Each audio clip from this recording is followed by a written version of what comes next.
हे आरक्षण बौद्धांनी खाल्लं। आमचा आरोप आहे तुम्ही आमचं आरक्षण खाल्लं। समाजातल्या जनतेने ही मागणी केलेली नाही, ही त्या लोकांनी मागणी केलेली आहे ज्यांची विचारधारा विषमता, गुलामी, भेदाभेद आणि असमानतेवर आधारित आहे।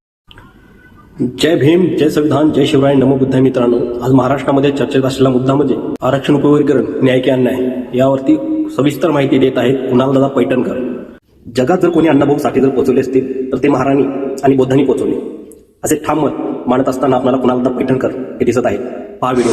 काय म्हणतात, हे आरक्षण बौद्धांनी खाल्लं। आमचा आरोप आहे तुम्ही आमचं आरक्षण खाल्लं। आमची संख्या जेवढी आहे, आमच्या संख्येच्या प्रमाणात जर आम्हाला मग वाद निर्माण होतो। पण हा वाद निर्माण होऊ नये ही आंबेडकर चळवळीतल्या लोकांची खूप मोठी एक भावना आहे।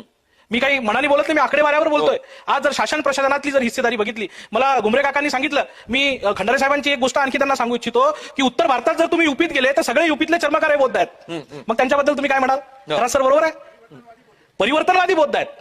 जर तुम्ही दक्षिणेत चालले, आता मादामधनी त्या विचारावर चालणार सुरुवात झाली आहे, तो परिवर्तन करायला तयार झालेला आहे। पंजाबमध्ये रविदासी शीख तुम्ही बघा, हे जे स्वतःला रविदासी शीख म्हणणारे लोक हे सगळे बुद्ध धर्माच्या वाटेवर येतात। मग ही सगळीच्या सगळी मानसिकता आहे, ही परिवर्तनवादी मानसिकता आहे। आणि माणसाचा विकास तेव्हा होतो जेव्हा त्याच्यात परिवर्तनाची मानसिकता बनते।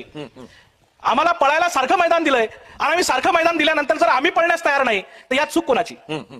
मी का विशिष्ट जातीबद्दल बोलत नाही, सगळ्यांना बाबासाहेब आंबेडकरांनी समान संधी दिली, या समान संधीचा फायदा आम्ही घेतला नाही। आम्ही कुठेतरी अडकून पडलो आणि अडकून पडून फक्त नाव दूषण देण्यात। एक आमचे मित्र आता बोलले की अण्णाभाऊ साठेंची जयंती जी आहे ती आम्ही कधी साजरी करत नाही। मी तुम्हाला सांगतो, महाराष्ट्रात जर अण्णाभाऊ साठे जगात कोणी पोहोचला असेल तर तो फक्त आंबेडकरवाद्यांनी आणि बौद्धांनी पोहोचवला। मी 4 वर्षाचा होतो तेव्हापासून बुद्ध विहारात अण्णाभाऊंची जयंती साजरी होते। अरे शाळेत जगबद्दल घालून घाव सांगून गेले मला भीमराव, हे वयाच्या 4-5व्या वर्षी आम्हाला विहारात शिकवलं गेलं। आणि कोण म्हणते अण्णाभाऊची जयंती? ही मानसिकता बदलणं आवश्यक आहे। आपण दुरून बघतो, जवळ या, सहभागी व्हा, या यही पथ शिको, या पहा शिका।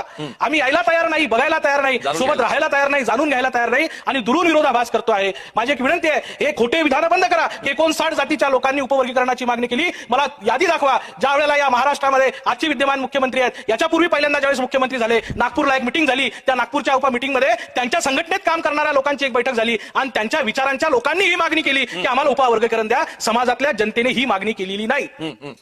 समाजातल्या जनतेने ही मागणी केलेली नाही, ही त्या लोकांनी मागणी केलेली आहे ज्यांची विचारधारा विषमता, गुलामी, भेदाभेद आणि असमानतेवर आधारित आहे।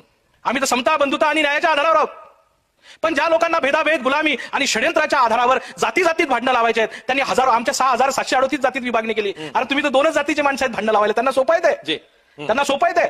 आणि हे सोपं असल्यामुळे हे षड्यंत्र सुरू आहे। व्हिडिओ आवडला असेल तर लाईक करा, आपल्या मित्रमैत्रिणींना शेअर करा आणि अशाच सामाजिक विषयांवरील व्हिडिओंसाठी मला फॉलो करायला विसरू नका। या व्हिडिओबद्दल आपले मत काय आहे कमेंटमध्ये नक्की सांगा। अशाच आवाज उठणाऱ्या व्हिडिओंसाठी आत्ताच फॉलो करा। जय संविधान, जय शिवराय, नमो बुद्धाय।